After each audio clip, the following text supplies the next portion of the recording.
तो देखो आज की क्लास में हम लोग को क्या पढ़ना है, क्योंकि हम लोग सप्लाई चैप्टर पढ़ रहे थे, तो आज हम लोग पढ़ेंगे इलास्टिसिटी ऑफ सप्लाई।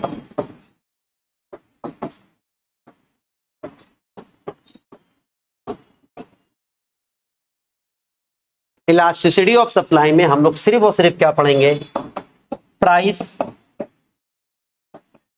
इलास्टिसिटी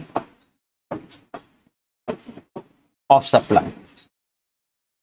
ये हम लोग ऑलरेडी पढ़ चुके हैं कि जब इलास्टिसिटी आता है तो इलास्टिसिटी जो है मेजर करता है मैग्नीट्यूड ऑफ चेंज को। इलास्टिसिटी मेजर करता है मैग्नीट्यूड ऑफ चेंज को। मैग्नीट्यूड ऑफ चेंज मतलब कितना सप्लाई में चेंज होगा। लाइक लॉ ऑफ सप्लाई ने बता दिया कि प्राइस के बढ़ने से सप्लाई बढ़ेगी। जब हम लोगों ने लॉ ऑफ सप्लाई पढ़ा तो लॉ ऑफ सप्लाई में हम लोगों ने ये पढ़ लिया कि प्राइस के बढ़ने से क्वांटिटी सप्लाइड बढ़ेगी, और इलास्टिसिटी बताता है कि प्राइस के बढ़ने से क्वांटिटी सप्लाई कितना बढ़ेगी, हाउ मच। ये सिर्फ बात करता है कि प्राइस के बढ़ने से सप्लाई बढ़ेगी, प्राइस के कम होने से सप्लाई कम होगी, और इलास्टिसिटी बात करता है प्राइस के बढ़ने से सप्लाई कितना बढ़ेगी या प्राइस के कम होने से सप्लाई कितना कम होगी।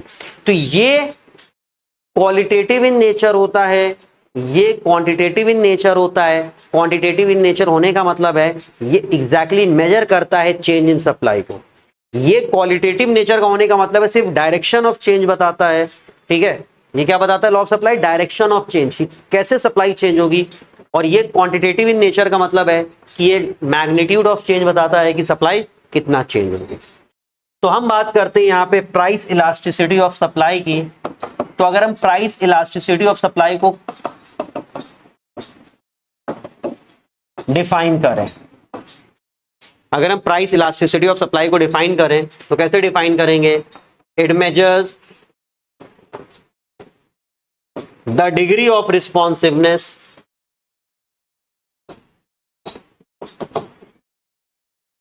of quantity supplied with respect to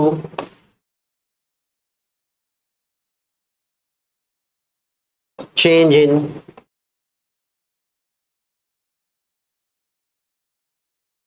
price।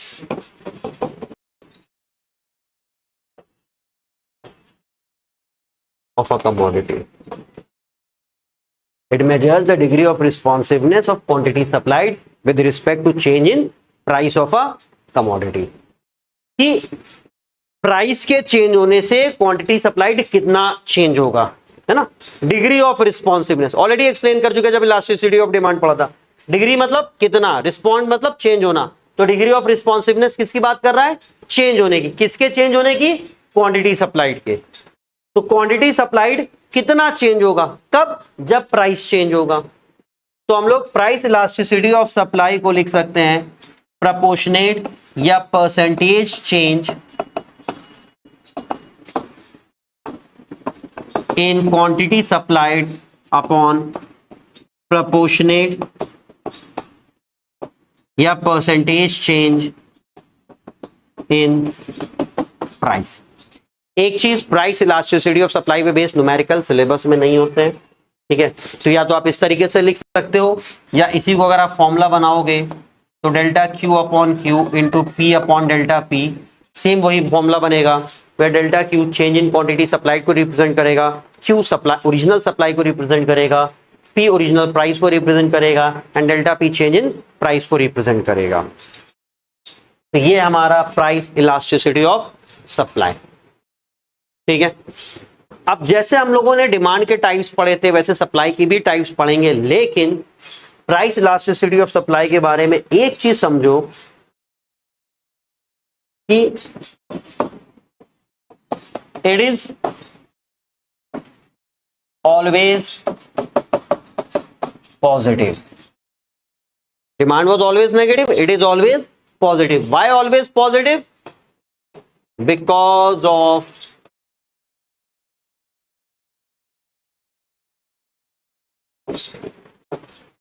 direct relation between price and quantity supplied. Price और क्वांटिटी सप्लाइड में डायरेक्ट रिलेशन होता है, उस डायरेक्ट रिलेशन की वजह से ये हमेशा पॉजिटिव होता है। अब इसको समझना अगर है तो ऐसे समझो कि प्राइस 10 है, क्वांटिटी सप्लाइड 100 है। हमने कहा प्राइस बढ़ गया तो क्वांटिटी सप्लाइड भी बढ़ गया।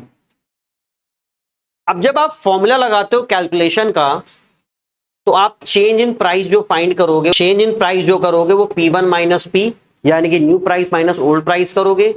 चेंज इन क्वांटिटी जो करोगे वो Q1 minus Q, new quantity minus old quantity करोगे। अब यहां देखो, न्यू माइनस ओल्ड 12 माइनस 10 2, और न्यू माइनस ओल्ड क्वांटिटी में लगाया 150 माइनस 100 50, यानी कि डेल्टा P भी 2 है और डेल्टा Q 50 है। दोनों ही पॉजिटिव के आगे।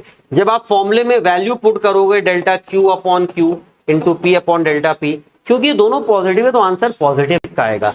इसका रीजन मैथ है, क्योंकि या तो दोनों बढ़ रहा है या दोनों कम हो रहा है। जैसे दोनों बढ़ा तो डेल्टा P और Q दोनों पॉजिटिव आ गया। मान लो दोनों कम हो जाता, 8 माइनस 2, तो डेल्टा P होता 8 माइनस 10, 8 माइनस 10 डेल्टा P हो जाता माइनस का 2, और 80 माइनस 100 डेल्टा Q हो जाता 80 माइनस 100 माइनस का 20। दोनों माइनस के आ जाते, तो जब आप यहां वैल्यू पुट करते, ये भी माइनस का ये भी माइनस का, और बीच में मल्टीप्लीकेशन का साइन है तो माइनस माइनस प्लस, तो भी आंसर घूम फिर के क्या आ जाता प्लस। तो इसका रीजन एक सिंपल मैथ है कि जब डायरेक्ट रिलेशन होता है तो उस केस में आप जब P और डेल्टा Q निकालते हो, या तो दोनों पॉजिटिव आएंगे या दोनों नेगेटिव आएंगे। दोनों पॉजिटिव तो भी आंसर पॉजिटिव, दोनों नेगेटिव तो भी आंसर पॉजिटिव। यही रीजन है कि it is always positive because of direct relation between price and supply. ठीक है, चलो तो अब आते हैं हम लोग types of price elasticity of supply.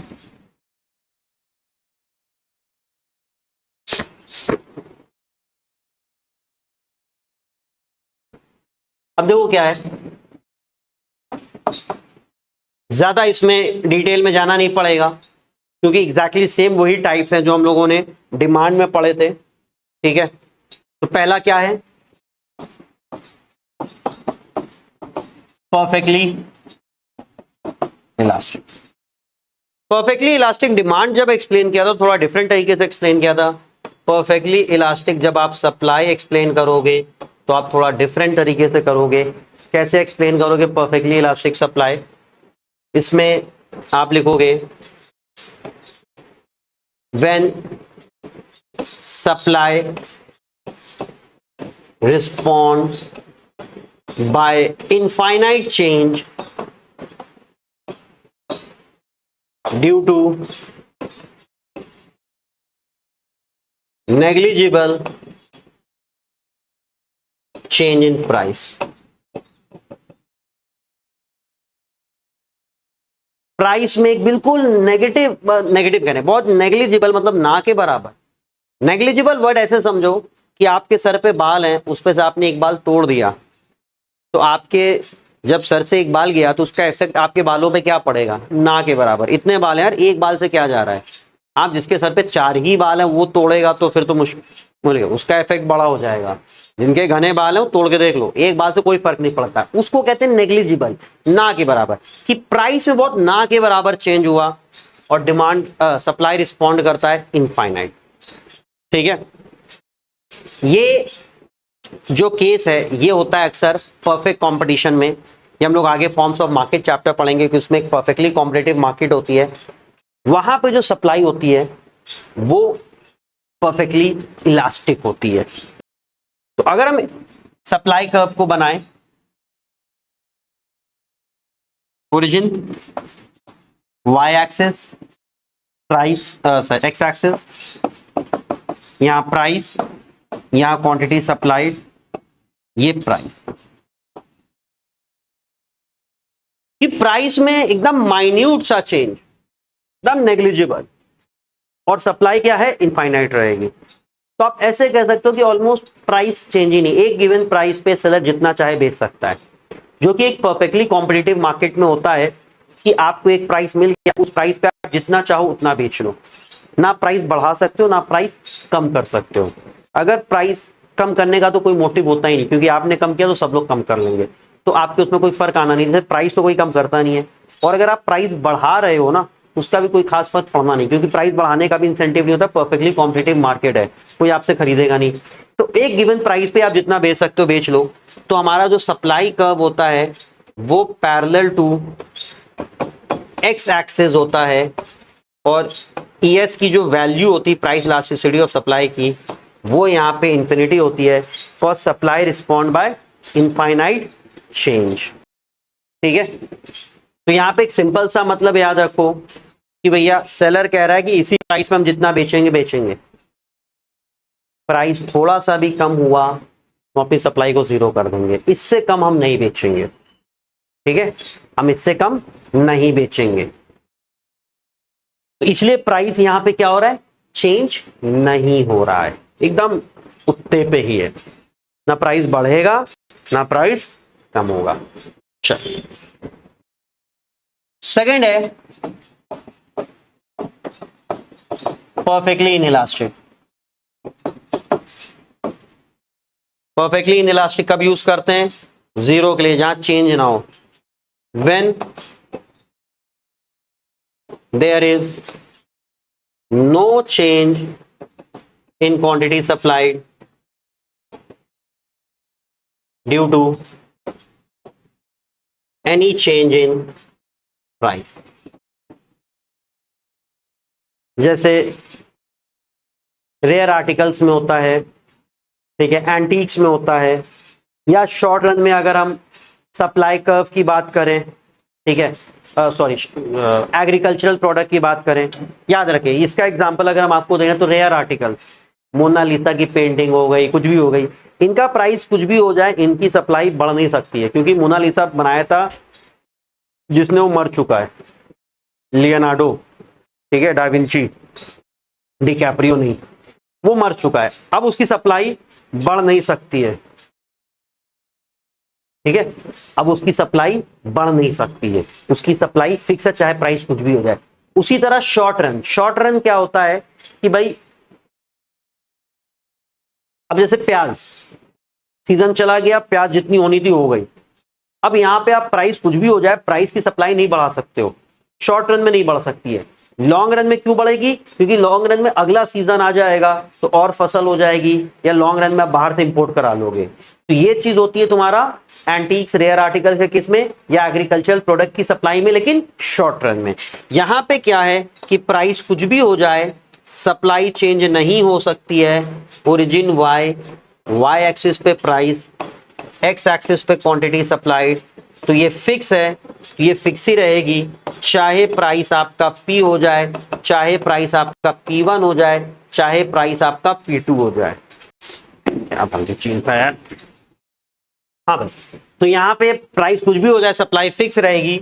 यानी कि अगर हम फॉर्मूले में देखें, ES is equal to percentage change in quantity supplied upon percentage change in price, तो यहाँ पे आपका क्वांटिटी सप्लाइड चेंज हो ही नहीं रहा है, मतलब न्यूमरेटर हमेशा जीरो रहेगा।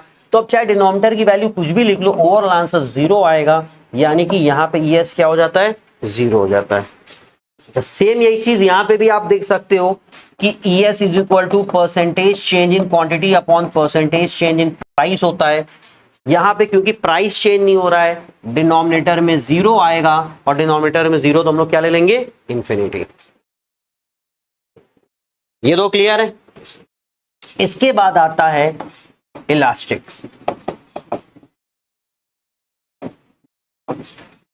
इलास्टिक सप्लाई जब आप बोलते हो तो याद रखिए, इलास्टिक सप्लाई में इसका दूसरा नाम भी है रिलेटिवली इलास्टिक या मोर देन यूनिट इलास्टिक। ठीक है, रिलेटिवली इलास्टिक या मोर देन यूनिट इलास्टिक। तो अब एक चीज समझो, डेफिनेशन बिल्कुल वैसे ही है। When percentage change in quantity supplied is more than percentage change in price। भाई आप लोगों ने इलास्टिसिटी ऑफ डिमांड पढ़ा है, देख लो बिल्कुल वैसे ही जैसे डिफाइन करते थे, सेम उसी पैटर्न पे चल रहा है। तो percentage change in quantity supplied is more then percentage change in price. तो ऑब्वियस सी बात है ईएस की अगर आप वैल्यू ऐसे देखोगे तो percentage change in quantity supplied upon percentage change in price, इसमें आपका ये जो न्यूमरेटर है ना वो हमेशा डिनोमिनेटर से बड़ा रहेगा। और सबको पता है एक फ्रैक्शन में अगर न्यूमरेटर बड़ा है तो आंसर हमेशा मोर देन 1 आता है, जिसको आप प्रूव भी कर सकते हो। कैसे प्रूव कर सकते हो? Percentage change in quantity supplied is more then percentage change in price. ये वाला पार्ट नीचे ले आओ तो percentage change in quantity supplied upon percentage change in price is more than 1। इसकी जगह आप ईएस लिख लो ये चीज, तो ये हो जाएगा ईएस is more than 1। Elastic supply यानी कि मोर देन 1। लेकिन जब आप ग्राफ बनाते हो तो इलास्टिसिटी ऑफ सप्लाई, इलास्टिक और इन इलास्टिक का अगर ग्राफ बना रहे हो तो एक चीज पे आपको बहुत ध्यान देना है। ये क्वांटिटी सप्लाइड है, ये प्राइस हो गया। देखो डिमांड में और सप्लाई में जो डिफरेंस है, जब हम इलास्टिसिटी की बात करते हैं, इलास्टिसिटी ऑफ सप्लाई में जब आप सप्लाई बना रहे हो तो आपको ये जरूर दिखाना सप्लाई कर्व में, इलास्टिसिटी ऑफ सप्लाई में जब आप सप्लाई कर्व बना रहे हो तो आपको ये चीज जरूर दिखाना है कि वो कहां से ओरिजिनेट हो रहा है। तो अगर आप मोर देन 1 को दिखा रहे हो ना, याद रखिए वो हमेशा कहां से ओरिजिनेट होगा? वाई एक्सिस से। अब ये चाहे आप ऐसे दिखा दो, ये चाहे आप ऐसे दिखा दो, ये सारे ही केस में क्योंकि वो वाई एक्सिस से ओरिजिनेट हो रहा है, ठीक है, ये क्योंकि वो वाई एक्सिस से ओरिजिनेट हो रहा है तो वाई एक्सिस से ओरिजिनेट होने का मतलब है वो क्या हो जाएगा? मोर देन 1। ये चीज याद रखना, कहां से ओरिजिनेट हो रहा है, ठीक है। इसी तरह नेक्स्ट है हमारा इन इलास्टिक सप्लाई।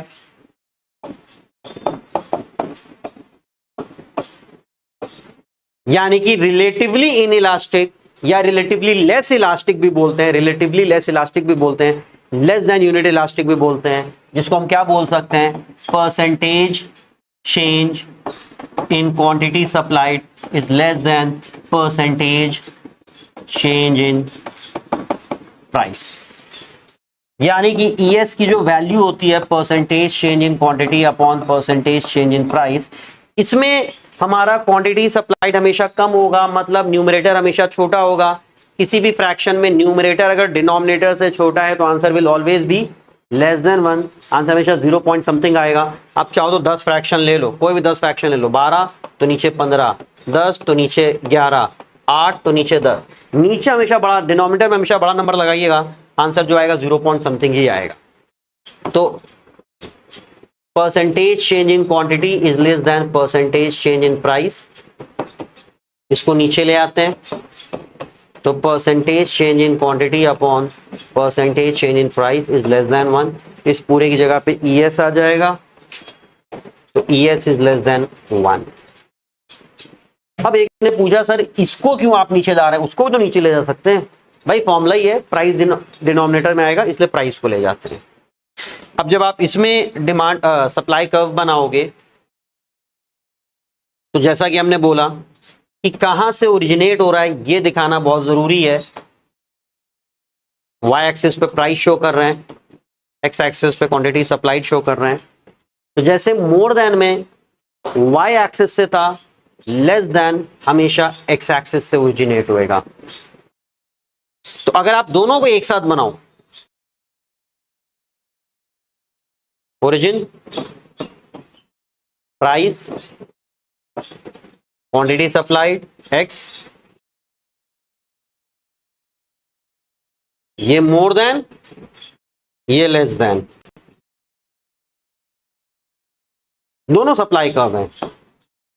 ये मोर देन है, यहां पे ES इज मोर देन 1, ये लेस देन है, ES इज लेस देन 1। और इसको याद रखने की एक ट्रिक भी ऐसे समझ लो, वैसे तो जरूरत नहीं थी, पर जब आप ऐसे देखोगे तो ये लेस देन का सिंबल बनता है, ये कोई सिंबल नहीं बना रहा है, ये लेस देन का सिंबल बना रहा है, ये लेस देन वन। तो जो एक्स एक्सिस से है वो लेस देन वन, जो वाई एक्सिस से है वो मोर देन। ठीक है, और इसके बाद लास्ट टॉपिक पे आते हैं, लास्ट है तो बातें अपने पांचवें पे, यूनिटरी इलास्टिक सप्लाई, यानी कि percentage change in quantity is equal to percentage change in price, यानी कि आप कह सकते हो percentage change in quantity upon percentage change in price is equal to 1, यानी कि आप बोल सकते हो ES इज इक्वल टू 1। और इसको अगर हम लोग ग्राफिकली शो करना हो, origin, price, Y axis, X axis, quantity supplied, अगर इसको ग्राफिकली शो करना हो तो याद रखो ओरिजिनेट कहां से हो रहा है, तो वाई एक्सिस और एक्स एक्सिस हो गया, ये ओरिजिनेट होगा तुम्हारा ओरिजिन से, चाहे ऐसे जाए, चाहे ऐसे बना लो, चाहे ऐसे बना लो, ये तीनों ही क्योंकि ओरिजिन से ओरिजिनेट हो रहे हैं तो ये तीनों क्या हैं, यूनिटरी इलास्टिक को शो करते हैं, यानी कि ES इज इक्वल टू 1 को शो करते हैं। तो क्या याद रखना है तुम्हें कि ES इज मोर देन 1, यानी कि elastic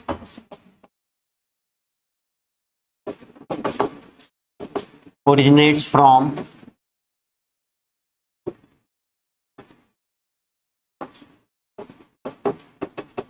y-axis, ES is less than 1, यानी कि inelastic originate from x-axis, ES is equal to 1, यानी कि unit elastic originate from origin। ये चीज इलास्टिसिटी की डेफिनेशन हो गई, इलास्टिसिटी के टाइप्स हो गए, इंपॉर्टेंस या फैक्टर्स ये हमारे सिलेबस में नहीं है, तो अब हमें सिर्फ जो करना है वो है मेथड ऑफ मेजरमेंट। और मेथड ऑफ मेजरमेंट जब आप बोलते हो तो पहला हो जाता है आपका परसेंटेज या फिर प्रोपोर्शनेट मेथड, और दूसरा हो जाता है आपका पॉइंट मेथड या फिर ज्योमेट्रिक मेथड। न्यूमेरिकल किसी के नहीं करने, आपको याद रखना, बुक में दिए तो क्या हुआ। सबसे पहले परसेंटेज मेथड ये ऑलरेडी किया हुआ है। परसेंटेज या प्रोपोर्शनेट मेथड कैसे मेजर करता है,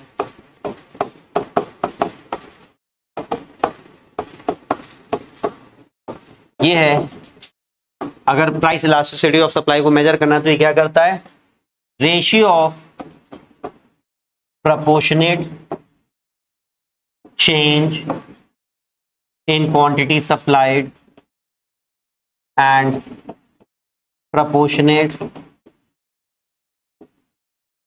चेंज इन प्राइस, जिसको हम कैसे लिख सकते हैं, ES is equal to proportionate change. देखो प्रोपोर्शनेट या परसेंटेज चेंज भी लिख सकते हो, upon proportionate change in price. आप प्रोपोर्शनेट या परसेंटेज दोनों लिख सकते हो, जिसको हम कैसे लिख सकते हैं, change in quantity supplied upon original quantity supplied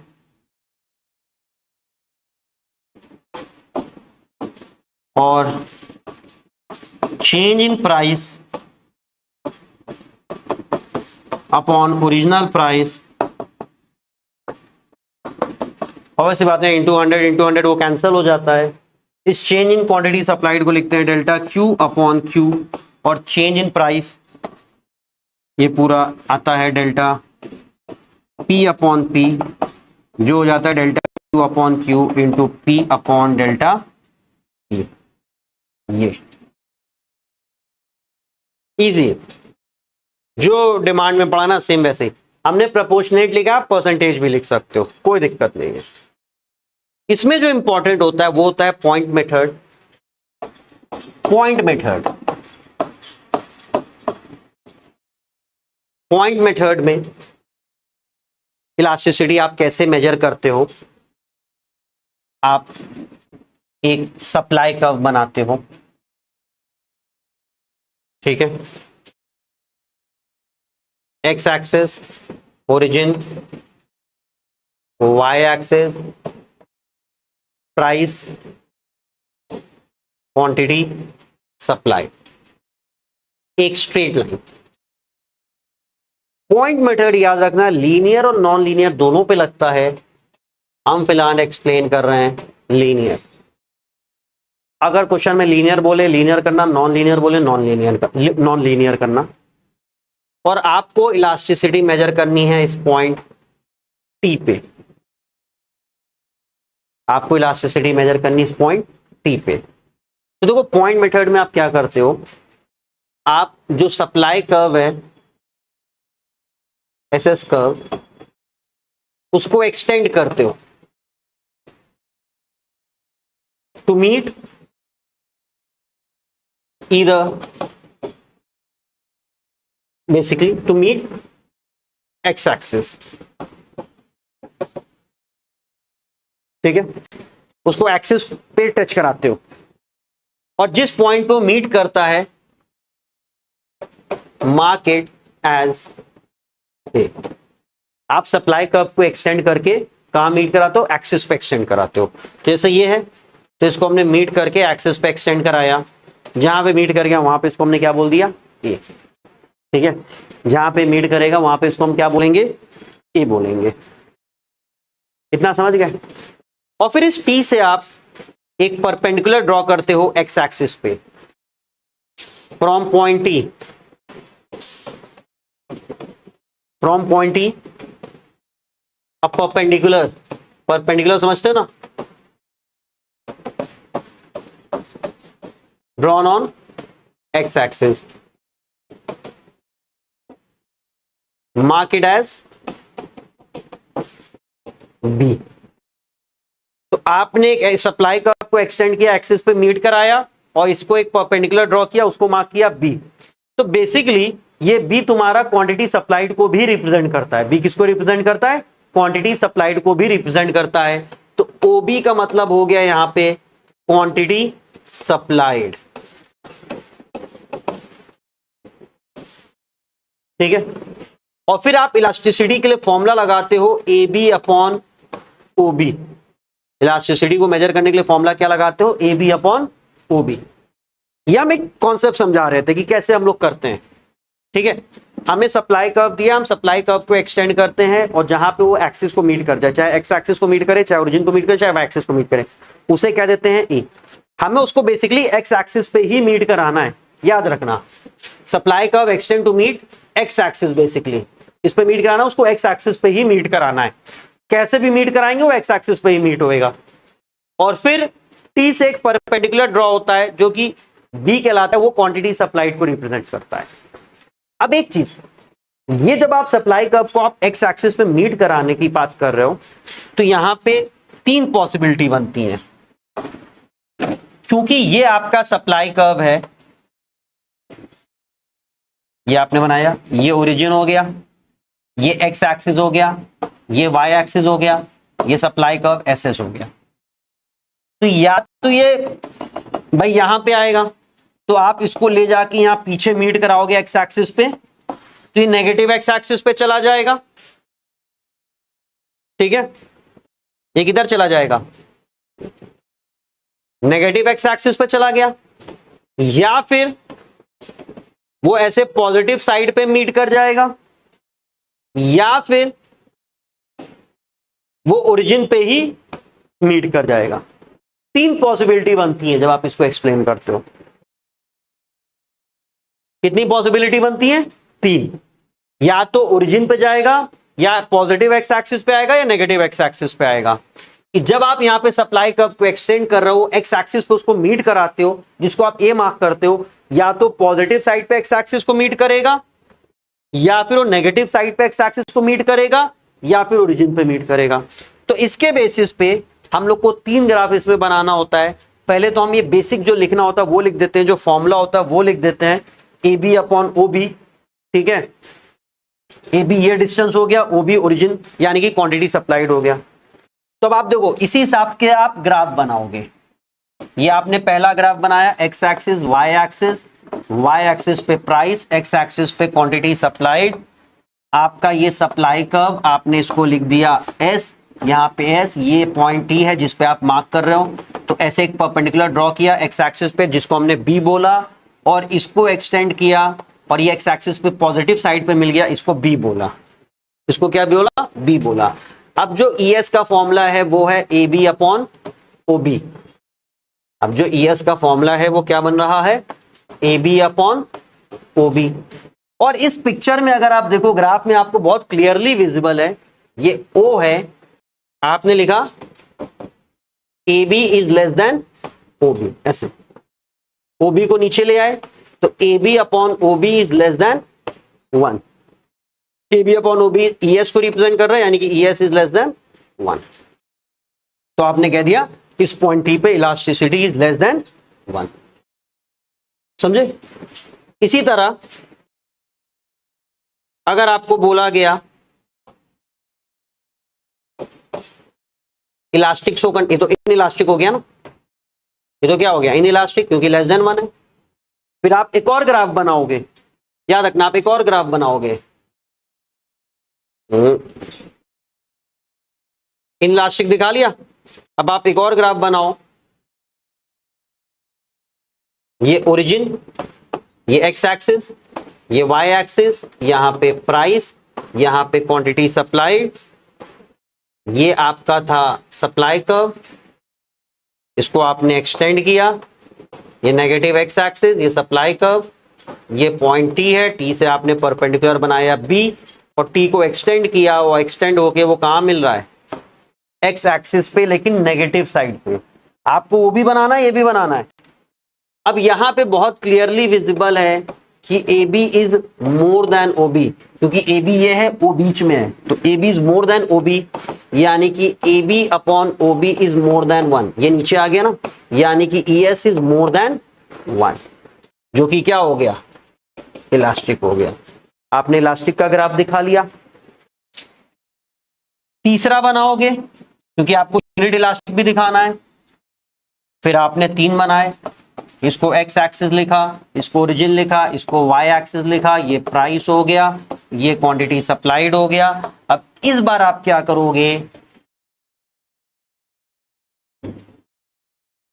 आप इस तरीके से ही फिगर लोगे कि उसको एक्सटेंड करने पे वो ओरिजिन पे मीट करे। ये सप्लाई कर्व, ये पॉइंट ये आपने बना दिया बी, और वो क्योंकि ओरिजिन पे ही मीट करेगा तो जहां पे ओरिजिन है वहीं पे ए आ जाएगा।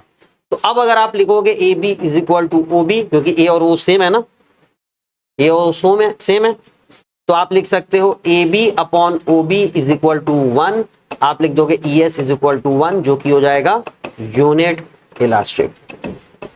तो कभी भी आपको पॉइंट मेथड बोलेगा तो पॉइंट मेथड में याद रखना, आप ये चीज एक्सप्लेन करोगे, लिख के बताओगे जो चीजें आपने फॉलो करनी है। उसके बाद ये ग्राफ बना के ये वर्किंग, ये ग्राफ बना के ये वर्किंग, और ये ग्राफ बना के ये वर्किंग। लेकिन ये जो पूरा है ये कहलाता है लीनियर। अगर आपको नॉन लीनियर में बोल देगा तो अजम्पशन वही सारे सेम रहेंगे, बस देखो करना क्या है नॉन लीनियर में। आपने पहला ग्राफ बनाया, ठीक है, यहाँ ओरिजिन, ये एक्स एक्सिस पे क्वांटिटी सप्लाइड, ये वाई एक्सिस पे प्राइस, ये है आपका सप्लाई कर्व SS। इस पे मेजर करना है ना, मान लो ये पॉइंट T है जिस पे आपको मेजर करना है, या T के बजाय कोई और पॉइंट ले रहे हैं इस बार, T दूसरा सिंबल। मान लो इस पॉइंट C पे आपको इलास्टिसिटी को मेजर करना है, तो क्या करोगे? आप एक टेंजेंट ड्रॉ करोगे इस सप्लाई कर्व पे, जो कि C से पास होना चाहिए। तो आप टेंजेंट ड्रॉ करोगे, वो टेंजेंट कहलाएगा आपका TT, और यहां से देखो ये परपेंडिकुलर ड्रॉ करोगे B, और फिर इसको एक्सटेंड करोगे तो ये नेगेटिव एक्स एक्सिस पे मीट कर रहा है जिसे बोला ए। इसमें भी तीनों ग्राफ बनाओगे और इसमें भी ये चीजें लिखनी है, लेकिन इनके लिखने से पहले आपको मालूम क्या है, एक चीज और मेंशन करनी है कि नॉन लीनियर सप्लाई कर्व पे जहां पे आपको इलास्टिसिटी मेजर करनी होती है, आप क्या करते हो, आप एक टेंजेंट ड्रॉ करते हो सप्लाई कर्व पे जो उस पॉइंट सी से पास हो रहा है। तो उस टेंजेंट को आप एक्सटेंड करके एक्स एक्सिस पे मीट कराओगे जहां पे ए बनेगा और सी बी तो वैसे ही रहेगा। तो ये एक्सप्लेनेशन में हमें लिखना होता है, क्या लिखना होता है कि हम इस सप्लाई कर्व पे एक टेंजेंट बनाएंगे टीटी जो कि उस पॉइंट से पास करे, टेंजेंट को एक्सटेंड करेंगे एक्स एक्सिस पे मीट कराएंगे जो कि ए कहलाएगा। अब यहां से फिर वही सब स्टार्ट हो जाएगा। EB is more then OB लिखा है तो AB is more then OB लिखा है तो AB upon OB is more than 1 तो ES इज मोर देन 1। तो ये हो गया तुम्हारा इलास्टिक, क्योंकि ES का फॉर्मूला वही रहेगा AB अपॉन OB। और एक ग्राफ नहीं बनाना है, फिर आप दूसरा ग्राफ पे जाओगे, आप दूसरा ग्राफ लिए, origin y axis price, x axis quantity supplied, और आपको सप्लाई कर्व ऐसे लेना है कि आपका जो है एक बार y एक्सिस पे गया है तो एक बार नेगेटिव x एक्सिस पे गया है तो एक बार पॉजिटिव x एक्सिस पे भी जाए। ये सप्लाई कर्व था, इस पॉइंट C पे मेजर करना था, यहां से एक परपेंडिकुलर आ गया x एक्सिस पे जो कि B कहलाएगा।